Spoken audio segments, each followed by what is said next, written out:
પાંડેસરા વિસ્તારમાં એક બાળકના અપહરણનો મામલો હતો. શું આખો મામલો હતો? બાળકને કેવી રીતે રેસ્ક્યુ કરવામાં આવ્યું છે?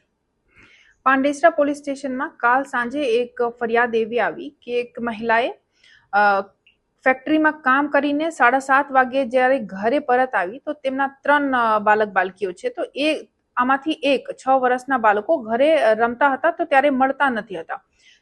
જે એમને ખબર પડી તો આ આજુબાજુમાં તપાસ કરી અને બાળક નથી મળી આવતા એ તરત જ પોલીસ પાસે પહોંચી અને પોલીસ તરત જ સ્ટાફની ટીમ બનાવી ક્રાઇમ બ્રાન્ચની મદદ લઈ આ બાળકની શોધખોળમાં લગી ગયા અને આ બાળકને અપહરણ કરીને લઈ ગયા પુરુષ સાથે સુરત સેન્ટ્રલ રેલવે સ્ટેશન પરથી ગણતરીના કલાકોમાં આ આરોપીને બાળક સાથે પકડીને લાવ્યા પછી આરોપીને અરેસ્ટ કરી લીધા છે અને આગળની કાર્યવાહી અત્યારે ચાલુ છે.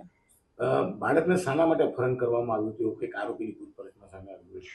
અત્યાર સુધી કારણ સ્પષ્ટ નહીં થયા, બટ પાણીપુરી ખાવાની બહાનાથી એમને બહલાવી ફુસલાવીને લઈને ગયા હતા અને રેલવે સ્ટેશન ઉપર એમને ગાંવ લઈ જવા માંગતા હતા એવી જાણકારી સામે આવી છે.